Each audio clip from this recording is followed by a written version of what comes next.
Property खरीदने के time पे हर कोई यही सोचता है कि क्या ये सही टाइम है प्रॉपर्टी खरीदने का, क्या अभी खरीदनी चाहिए या कुछ टाइम और वेट करना चाहिए, क्या प्रॉपर्टी के प्राइसेस अभी और बढ़ेंगे या अभी से गिरना शुरू होंगे।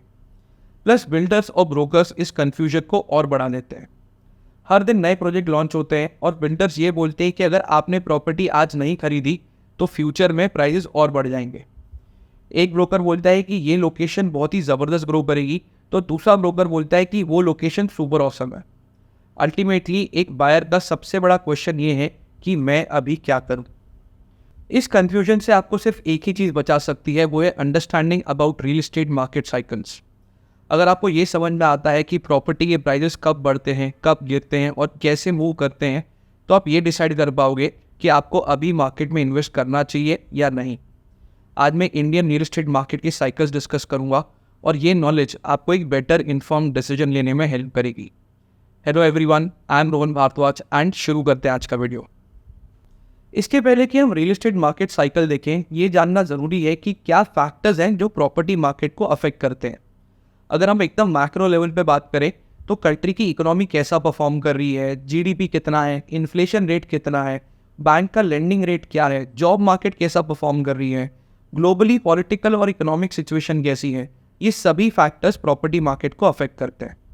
अगर हम एकदम माइक्रो लेवल पे सोचें तो एक पर्टिकुलर लोकेशन पे क्या डेवलपमेंट हो रहा है, कितना डेवलपमेंट हो रहा है, किस टाइप के प्रोजेक्ट लॉन्च हो रहे हैं, कितने प्रोजेक्ट लॉन्च हो रहे हैं, कौन से बिल्डर्स हैं जो ये प्रोजेक्ट लॉन्च कर रहे हैं, ये सभी फैक्टर्स प्रॉपर्टी मार्केट को अफेक्ट करते हैं। बट इन रियलिटी ये सारे फैक्टर्स सिर्फ लोगों के सेंटिमेंट को अफेक्ट करते हैं और रियल एस्टेट मार्केट साइकिल भी लोगों के सेंटिमेंट पे ही चलते हैं। अब आप रीसेंट सिचुएशन देख लीजिए। दुनिया में 2 वॉर्स चल रही हैं, कॉस्ट ऑफ कंस्ट्रक्शन बढ़ गया है, प्राइजेस ऑल टाइम हाई चल रहे हैं। इसके बावजूद काफ़ी सारी लोकेशन पे डिमांड कम ही नहीं हो रही। प्राइजेस इतने ज़्यादा होने के बावजूद काफ़ी सारी लोकेशन पे जैसे ही कोई नया प्रोजेक्ट लॉन्च होता है वो वैसे ही पूरा बिक जाता है। लेकिन सेम टाइम पे अभी भी ऐसी कुछ लोकेशंस हैं जहाँ पे प्राइजेस जितने बढ़ने की एक्सपेक्टेशंस थी उतने नहीं बढ़े। इसका मतलब ये है कि मार्केट साइकिल और लोगों के सेंटिमेंट दोनों ही लोकेशन स्पेसिफिक होते हैं। मतलब ज़रूरी नहीं है कि सभी लोकेशन पे एक साथ पे स्लो डाउन हो या सभी लोकेशन पे एक साथ में बूम चल रहा हो। So basically single most important factor जो प्रॉपर्टी बाइंग बिहेवियर को अफेक्ट करता है वो है कि एक लोकेशन के फ्यूचर को लेके लोगों की एक्सपेक्टेशंस क्या है। मतलब अगर लोगों को लगता है कि एक लोकेशन पे प्रॉपर्टी की प्राइसेस बढ़ेंगे तो वो वहाँ पे इन्वेस्ट करते हैं, और अगर उनको लगता है कि एक लोकेशन पे प्रॉपर्टी की प्राइसेस इतने नहीं बढ़ेंगे या इतने जल्दी नहीं बढ़ेंगे तो वो वहाँ पे इन्वेस्ट नहीं करते हैं। अब ये लोगों की एक्सपेक्टेशन बनती कैसे है? बिल्डर्स और ब्रोकर्स की मार्केटिंग से। जिस भी लोकेशन पे बिल्डर्स ज़्यादा मार्केटिंग करते हैं या जिस लोकेशन पे ब्रोकर्स का ज़्यादा फोकस होता है वहाँ पे ऑटोमेटिकली डिमांड बढ़ने लगती है और उस लोकेशन को लेके लोग पॉजिटिव होना शुरू हो जाते हैं। So public sentiment is the single most important factor जो एक लोकेशन पे प्रॉपर्टी के प्राइसेस को अफेक्ट करता है और eventually real estate market cycle को। आप देखते हैं कि समय के साथ में कैसे लोगों की सेंटिमेंट चेंज होते हैं एक लोकेशन को लेके और कैसे रियल एस्टेट मार्केट साइकिल बनता है। जिस भी लोकेशन को आज हम प्राइम लोकेशन बोलते हैं वो कभी ना कभी तो जंगल थी। 1990 तक गुड़गांव और नोएडा में ज़्यादा कुछ नहीं था और कुछ लोग दिल्ली से माइग्रेट करके यहाँ रहने आए थे क्योंकि यहाँ पे ज़मीनें बहुत सस्ती थी। थाने में गुड़बत्तर रोड, कल्याण या नवी मुंबई में काफ़ी सारी लोकेशंस की सेम सिचुएशन थी। लेकिन फिर अगले 20 सालों में 1990 से 2010 के बीच इन सभी लोकेशंस पे काफ़ी सारा डेवलपमेंट हुआ और प्रॉपर्टी की डिमांड बहुत ज़्यादा बढ़ गई। और फिर 2010 से 2020 के बीच में ये सभी लोकेशंस काफ़ी हद तक डेवलप हो गई और प्रॉपर्टी के प्राइजेस आसमान छूने लगे। तो किसी भी लोकेशन की डेवलपमेंट की कहानी ऐसे ही शुरू होती है कि एक टाइम पे वहाँ पे कुछ भी नहीं था, सिर्फ लोकल्स रहते थे। फिर कुछ लोगों ने वहाँ पे माइग्रेट किया क्योंकि वहाँ पे ज़मीनें काफ़ी सस्ती थी। ज़मीनें इसलिए सस्ती थी क्योंकि वो मेन सिटी से काफ़ी दूर थी लोकेशन और कनेक्टिविटी भी बहुत अच्छी नहीं थी। ऐसे टाइम पे यहाँ पे सिर्फ बड़े डेवलपर्स और लैंड एग्रीगेटर्स ही ज़मीन खरीदते हैं। डेवलपर्स का ऑब्जेक्टिव होता है अपना प्रॉफिट मैक्सिमाइज करना और वो इसीलिए सस्ते दामों पे ज़मीन खरीदते हैं और फ्यूचर में उस पर डेवलपमेंट करके महंगे में बेचते हैं। इस टाइप पे कुछ इंडिविजुअल इन्वेस्टर्स भी प्लॉट्स में इन्वेस्ट करते हैं, लेकिन जो भी इस टाइप पे इन्वेस्ट करेगा उसका विजन लॉन्ग टर्म होना चाहिए, कम से कम 10-15 साल होगा, क्योंकि कोई आइडिया नहीं है कि यहाँ पे डेवलपमेंट कब शुरू होगी और लोग कब यहाँ पे रहने आएंगे। नेक्स्ट स्टेज है ग्रोथ पीरियड और इसकी शुरुआत होती है जब किसी लोकेशन पे पहली बार कोई डेवलपमेंट प्रोजेक्ट अनाउंस होता है। अब ये डेवलपमेंट प्रोजेक्ट 3 टाइप के हो सकते हैं। सबसे पहला हो सकता है कोई बड़ा कनेक्टिविटी प्रोजेक्ट, जैसे कोई नया एयरपोर्ट बन रहा है या फिर नया हाईवे बन रहा है या मेट्रो लाइन आ रही है या रेलवे लाइन आ रही है। दूसरा, जब अथॉरिटीज़ अपना मास्टर प्लान शेयर करती हैं कि जैसे सेक्टर डिमार्केशन कैसे होगा, कौन से सेक्टर्स कहाँ पे आएंगे, या फिर जब वो अपना जोनिंग प्लान शेयर करते हैं कि रेसिडेंशियल जोन्स कहाँ पे होंगे, कमर्शियल कहाँ पे होंगे, सोशल एमिनिटीज़ कहाँ पे आएंगी। और ये जोनिंग प्लान देख के लोग प्रिडिक्ट कर सकते हैं कि पॉसिबली फ्यूचर में प्राइम लोकेशंस कौन से एरिया बन सकते हैं। तीसरा केस है जब कोई बिल्डर बड़ी रेसिडेंशियल टाउनशिप या कोई बड़ा कमर्शियल हब अनाउंस करता है, जैसे हीरा अंबानी ने पवई और पोरबंदर रोड की कायापलट कर दी, लोधा ने पलावा के साथ किया, या डीएलएफ ने गुड़गांव के साथ, या जब पुणे हिंजेवाड़ी में नया कमर्शियल हब अनाउंस हुआ, तभी इन सभी लोकेशंस पे मैसिव प्राइस ग्रोथ शुरू हुई। जब भी इन तीनों में से कोई भी एक चीज़ होती है तो उस लोकेशन पे पहली बार प्रॉपर्टी प्राइस की ग्रोथ शुरू हो जाती है। डेवलपर्स और लैंड एग्रीगेटर्स ज़मीन खरीदना शुरू कर देते हैं और नए प्रोजेक्ट्स लॉन्च होना शुरू हो जाते हैं। पहला ग्रोथ फेज 3 साल से 8 साल तक चल सकता है, डिपेंडिंग अपॉन कि वो लोकेशन कितनी बड़ी है और कितने बड़े इंफ्रास्ट्रक्चर प्रोजेक्ट्स वहाँ पे प्रपोज हुए हैं। इस स्टेज पे कितना प्राइस एप्रिसिएशन मिल सकता है, तो इसका कोई थंब रूल नहीं है, but anywhere between 1.5 times to 2.5 times price appreciation हो सकता है। अब क्वेश्चन आता है कि क्या आपको इस स्टेज पे इन्वेस्ट करना चाहिए। अगर आप एक एंड यूज़र हो तो हाई पॉसिबिलिटी है कि आप जिस भी प्रोजेक्ट में इन्वेस्ट कर रहे हो वो प्रोजेक्ट रेडी होने के बाद भी उस लोकेशन पे सभी सोशल एमिनिटीज़ फुल्ली फंक्शनल नहीं होंगी। बेसिक एमिनिटीज़ जैसे ग्रॉसरी, स्कूल, डॉक्टर्स या नर्सिंग होम या छोटे मोटे शॉपिंग, ये सब तो आ जाएंगे, लेकिन बड़े मॉल्स या फिर बड़े ब्रांड्स, बड़े रेस्टोरेंट, बड़े हॉस्पिटल, ये सब इतनी जल्दी नहीं आ पाएंगे। प्लस कांस्टेंट कंस्ट्रक्शन चलने की वजह से रोड्स की कंडीशन भी बहुत ग्रेट नहीं होगी, एरिया थोड़ा सा सेक्लूडेड होगा और देर रात को ट्रैवल करना थोड़ा सा अनकंफर्टेबल हो सकता है। ओवरऑल वहाँ पे कंस्ट्रक्शन वर्कर ज़्यादा होंगे और रेसिडेंट्स कम होंगे। तो अगर आप एक एंड यूज़र हो तो आपको प्रॉपर्टी तो सस्ती मिल जाएगी, लेकिन आपको मेंटली प्रिपेयर रहना होगा कि अगले कुछ सालों तक डेवलपमेंट आने में टाइम लगेगा और तब तक लाइफ थोड़ी सी डिफिकल्ट हो सकती है। अगर आप एक इन्वेस्टर हो तो प्रेफरेबली आपको प्लॉट्स में इन्वेस्ट करना चाहिए, और वो भी अथॉरिटी के प्लॉट्स में इन्वेस्ट करना चाहिए। देखिए, अथॉरिटी के प्लॉट्स में ओनरशिप और इलीगल कब्जे का रिस्क कम होता है और इंटरनल रोड्स और बाकी सभी एमिनिटीज़ आज नहीं तो कल बनी जाती हैं। डेवलपर का प्रोजेक्ट अगर पूरा नहीं बिका तो इंटरनल रोड्स, मेंटेनेंस, बिजली, पानी, ये सब में प्रॉब्लम्स आती हैं, और अगर पूरा प्रोजेक्ट बिक गया तो भी डेवलपर को मेंटेनेंस करने में कोई इंटरेस्ट नहीं रहता। गुड़गांव और नोएडा में हम काफ़ी सारे प्लॉटेड प्रोजेक्ट्स के अंदर ये प्रॉब्लम्स देख चुके हैं। सेकेंडली, अगर आप किसी प्रोजेक्ट के अंदर अपार्टमेंट खरीदते हो तो बेस्ट टाइम है कि आप ग्रोथ फेज के इनिशियल 1-2 सालों में ही इन्वेस्ट करो और अंडर कंस्ट्रक्शन स्टेज पर ही एप्रिसिएशन लेके एग्जिट कर लो। जो लोग ग्रोथ फेज के फैग एंड में इन्वेस्ट करेंगे उनके फंसने की पॉसिबिलिटी बहुत हाई है। इस स्टेज पे रेडी प्रॉपर्टी को होल्ड करना बहुत एडवाइजेबल नहीं है, क्योंकि ये लोकेशन मेन सिटी से दूर होने की वजह से यहाँ पे रेंटल यील्ड आपको कम मिलेगी, और दूसरा, जब लोग देखेंगे कि सोशल इंफ्रास्ट्रक्चर अभी रेडी नहीं है तो रेडी प्रॉपर्टी के बायर्स भी कम मिलेंगे, तो एग्जिट करने में मुश्किल हो सकती है। तो बेस्ट टाइम है कि आप अंडर कंस्ट्रक्शन में ही इसे बेच दो। लेकिन ये वही लोग कर पाएंगे जो रियल एस्टेट मार्केट साइकिल को समझेंगे और ग्रोथ फेज के मिड में ही एग्जिट लेंगे।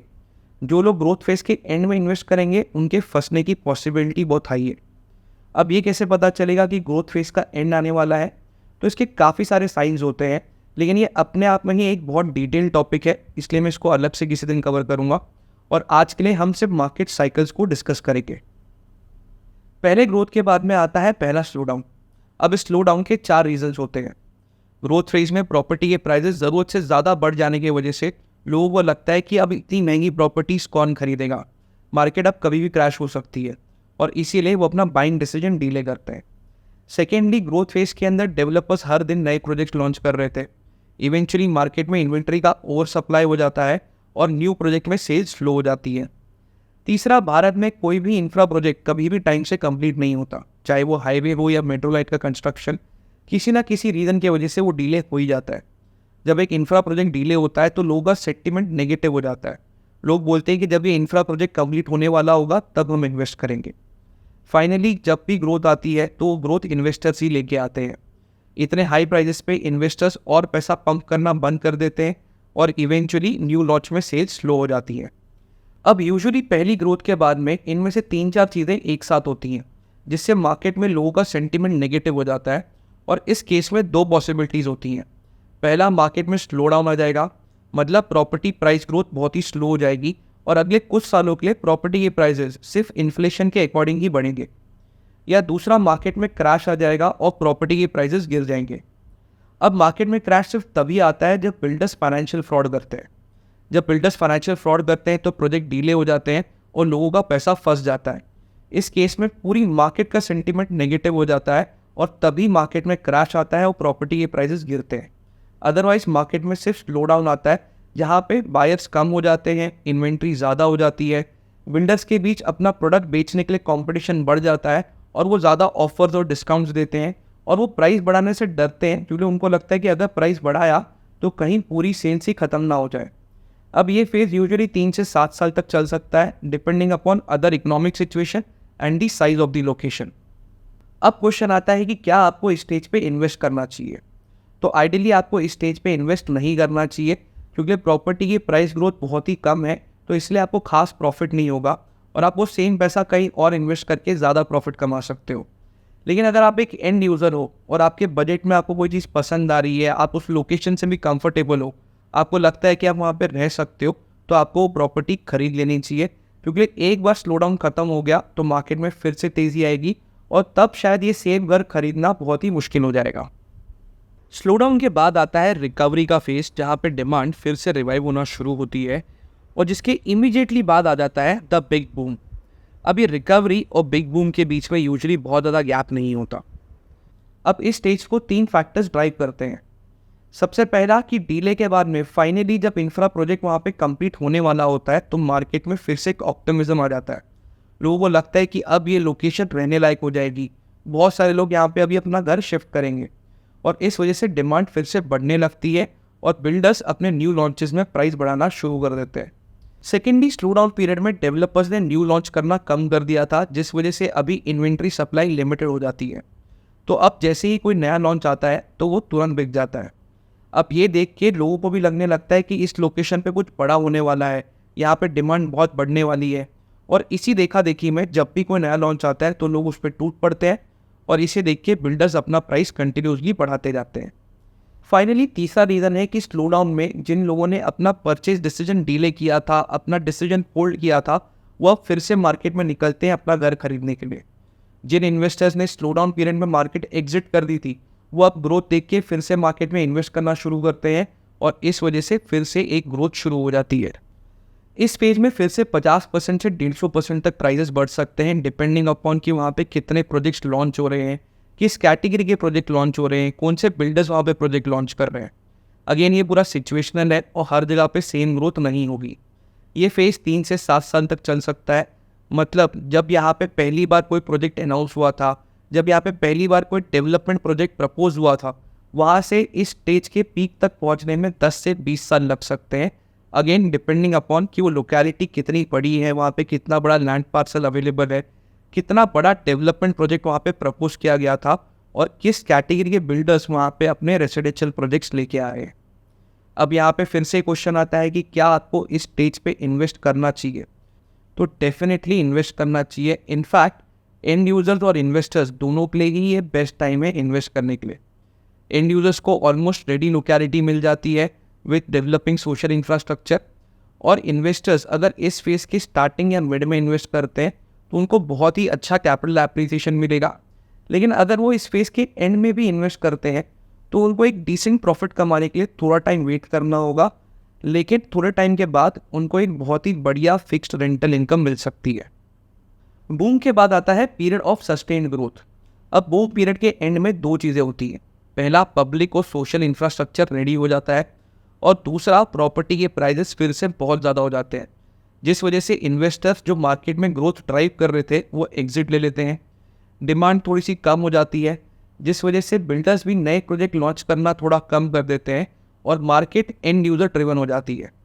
अब यहाँ पे लोगों का क्वेश्चन होगा कि क्या मार्केट इस स्टेज के बाद क्रैश हो सकती है। Then the answer is no.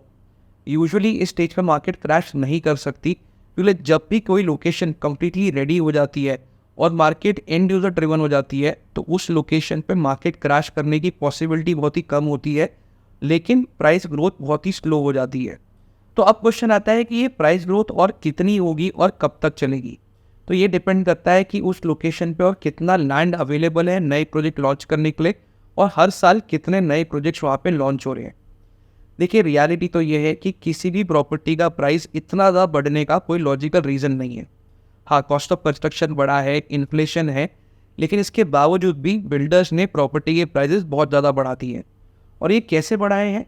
एक सिंपल मार्केटिंग कम्युनिकेशन से, कि आज अगर आपने प्रॉपर्टी नहीं खरीदी तो कल ये और ज़्यादा महंगी हो जाएगी। तो बेसिकली जब भी किसी लोकेशन पे जब तक लैंड अवेलेबल होगा तब तक बिल्डर्स नए प्रोजेक्ट लॉन्च करते रहेंगे और अंडर कंस्ट्रक्शन स्टेज में प्रॉपर्टी के प्राइजेस बढ़ाते रहेंगे। और जिन लोगों ने घर ऑलरेडी खरीद लिया है, जिनकी प्रॉपर्टी रेडी है, वो इसी अंडर कंस्ट्रक्शन प्राइस राइज को देखते हुए अपनी रेडी प्रॉपर्टी का प्राइस भी बढ़ाते रहेंगे। और ये सिलसिला तब तक चलता रहेगा जब तक उस लोकेशन का सारा लैंड ख़त्म नहीं हो जाता और नए लॉन्चेस होना बंद नहीं हो जाते। तब तक इस लोकेशन पे सस्टेन्ड ग्रोथ होती रहेगी।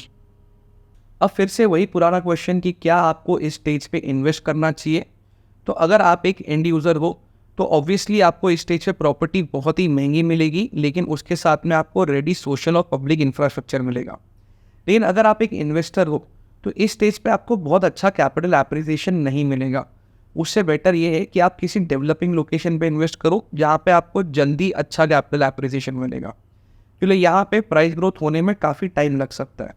लेकिन अगर आपकी रिक्वायरमेंट फिक्स्ड रेंटल इनकम है, then this can be the best location and best time to invest, क्योंकि over a period of time यहाँ पे रेंटल यील्ड्स काफ़ी ज़्यादा अच्छी हो जाएंगी और आपको बहुत ही अच्छे रिटर्न्स मिलेंगे। नेक्स्ट आता है डिपेंडेंट ग्रोथ पीरियड। देखिए, सस्टेन ग्रोथ पीरियड में एक लोकेशन पूरी तरीके से डेवलप हो जाती है, वहाँ पे ऑलमोस्ट पूरा लैंड खत्म हो जाता है और नए लॉन्च के लिए बहुत ज़्यादा स्कोप नहीं होता।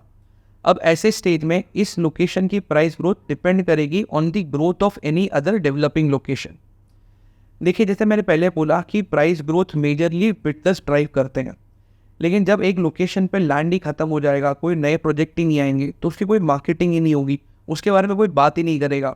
और अगर मार्केट में एक लोकेशन को लेके कोई बज़ ही नहीं होगा तो इवेंचुअली वहाँ की डिमांड कम होने लगेगी। प्लस इंडिया में मेजॉरिटी लोगों को पेमेंट करने के लिए टाइम चाहिए होता है और इसलिए वो अंडर कंस्ट्रक्शन प्रॉपर्टी को प्रेफर करते हैं। Secondly, first time home buyers की फर्स्ट प्रेफरेंस होती है ब्रांड न्यू चमचमाता नया घर। उनको रीसेल के पुराने घर पसंद नहीं आते। अब वो रीसेलर घर तभी एक्सप्लोर करते हैं जब नया घर उनके बजट में नहीं आता, या फिर रीसेल प्रॉपर्टी की लोकेशन बहुत ही ज़बरदस्त है, और इसी चक्कर में वो प्राइम लोकेशन पे पुरानी बिल्डिंग्स को एक्सप्लोर ही नहीं करते। फॉर एग्जांपल, गुड़गांव में गोल्फ कोर्स रोड एक प्राइम लोकेशन है। अब यहाँ पे एक टॉप डेवलपर की 15-20 साल पुरानी सोसाइटी, जिसमें सभी एमिनिटीज़ है, एलीट नेबरहुड है, कमर्शियल हब से सिर्फ 10 मिनट दूर है, उसका प्राइस, और वहाँ से 20 किलोमीटर दूर द्वारका एक्सप्रेसवे पे एक नई बिल्डिंग में सिमिलर प्रॉपर्टी का प्राइस ऑलमोस्ट सेम है। ऐसे एग्जाम्पल आपको हर सिटी में मिल जाएंगे। तो बेसिकली एक बार एक लोकेशन पूरी तरीके से डेवलप हो गई तो उस लोकेशन का प्राइस ग्रोथ डिपेंड करेगा कि वहाँ से थोड़ी दूर किसी डेवलपिंग लोकेशन पे क्या प्राइस पे प्रॉपर्टी बेच रही है। अगर डेवलपिंग लोकेशंस पे बिल्डर प्रॉपर्टी के प्राइस बढ़ाएंगे तो एक डेवलप लोकेशन पे रीसेल के प्रॉपर्टी के प्राइसेस भी ऑटोमेटिकली बढ़ेंगे। तो इस स्टेज पे आपको क्या करना चाहिए? अगर आप इन्वेस्टर हो और आप एक सेफ इन्वेस्टमेंट देख रहे हो, then this is the best location to invest, क्योंकि इस लोकेशन पे आपको अच्छे रेंटल यील्ड्स मिलेंगे and over a period of time आपको डिसेंट कैपिटल एप्रिसिएशन भी मिल सकता है। और अगर आप एक एंड यूज़र हो तो ऑब्वियसली ये सबसे कन्वीनियंट जगह है, लेकिन ऑफकोर्स ये सबसे महंगी जगह भी होगी। तो अगर आप इसको अफोर्ड कर सकते हो then it is your personal choice कि आप यहाँ रहना चाहते हो कि आप किसी और लोकेशन पर रहना चाहते हो। यहाँ पे आपका क्वेश्चन होगा कि कौन सी स्टेट इन्वेस्टमेंट के लिए बेस्ट है, ग्रोथ फेज में इन्वेस्ट करना चाहिए, बूम में, या स्टेबल मार्केट्स में इन्वेस्ट करना चाहिए। तो ये डिपेंड करेगा कि आपका बजट कितना है, आपका विजन क्या है, और आप कितने एडजस्टेबल एंड अडेप्टेबल हैं। लेट्स से अगर आप एक एंड यूज़र हैं तो फर्स्ट ग्रोथ फेज में आपको एक अपकमिंग लोकेशन पे सस्ते में प्रॉपर्टी मिल सकती है, लेकिन वहाँ पे सोशल इंफ्रास्ट्रक्चर रेडी नहीं है तो इनकन्वीनियंस भी ज़्यादा होगी। अगर आप बूम फेज में कर लेते हो तो आपको प्राइसेस थोड़े से महंगे मिलेंगे, लेकिन इंफ्रास्ट्रक्चर रेडी है तो कन्वीनियंस ज़्यादा होगी। अगर आप स्टेबल मार्केट में इन्वेस्ट करते हो तो आप एक बहुत ही अच्छी लाइफस्टाइल एंजॉय करोगे, बट प्रॉपर्टी और भी ज़्यादा महंगी मिलेगी। तो बेसिकली आपका बजट और आपकी लाइफस्टाइल एक्सपेक्टेशन डिसाइड करेगी कि आपको कौन से फेज़ में घर लेना चाहिए। अगर आप एक इन्वेस्टर हैं तो आइडियली आपको ग्रोथ फेज या बूम फेज के इनिशियल ईयर्स में इन्वेस्ट करना चाहिए ताकि आपको मैक्सिमम कैपिटल एप्रिसिएशन मिल सके। और अगर मैं प्रोडक्ट की बात करूं तो प्लॉट्स हमेशा से एक एवरग्रीन प्रोडक्ट रहा है एंड यूजुअली प्लॉट्स में आपको अच्छे कैपिटल एप्रिसिएशन मिलता है, लेकिन उसमें टाइम लगता है। अगर आप अपार्टमेंट में इन्वेस्ट करना चाहते हैं तो आपको ये पता होना चाहिए कि आपको एग्जिट कब करना है। अगर आप एक सेफ इन्वेस्टमेंट करना चाहते हैं जहाँ पे आपको फिक्स्ड इनकम आए तो आप किसी लोकेशन के बूम स्टेज पे या फिर सस्टेनेबल मार्केट में इन्वेस्ट कर सकते हैं ताकि आपको अच्छे रेंटल यील्ड्स मिले। तो ये थे एक लोकेशन पे रियल एस्टेट साइकिल के डिफरेंट स्टेजेस। मेजॉरिटी लोकेशंस पे ये साइकिल 10 से 20 साल के होंगे और ऐसे ही काम करेंगे। कभी कभी कहीं पे कुछ एक्सेप्शंस हो सकते हैं, जैसे कहीं पे एक स्लो डाउन का साइकिल एक्स्ट्रा आ गया या फिर एक ग्रोथ पीरियड एक्स्ट्रा आ गया, बट ये लार्जर लेवल इकोनॉमिकल और पॉलिटिकल फैक्टर्स पे डिपेंड करेंगे और लोकेशन पे नहीं। बट मेजॉरिटी केसेस में ये रियल एस्टेट साइकिल ऐसे ही काम करेगा। अगर आप एक लोकेशन को आज की प्रॉपर्टी रेट पे इवैल्यूएट करने की जगह पे इस चीज़ पे इवैल्यूएट करोगे कि ये आज से 10 साल पहले क्या थी और आज से 10 साल बाद ये क्या बन सकती है, और ये फिगर आउट करने की कोशिश करोगे कि ये रियल एस्टेट साइकिल के कौन से स्टेज पे है, तो आप एक बेटर इन्फॉर्म डिसीजन ले पाओगे। आई होप आपको आज का वीडियो इंटरेस्टिंग लगा होगा। अगर पसंद आया है तो प्लीज़ इसे लाइक कीजिए, अपने फ्रेंड्स, फैमिली, कलीग्स के साथ में शेयर कीजिए ताकि वो भी एक बेटर इन्फॉर्म डिसीजन ले सकें। और अगर आपने अभी तक मेरे चैनल को सब्सक्राइब नहीं किया है तो प्लीज़ सब्सक्राइब कर लीजिए, क्योंकि मैं इसी तरीके से इंडियन रियल एस्टेट को कवर करता रहूँगा। That's all for today, signing off. I am Rohan Bhardwaj. Take care, have fun.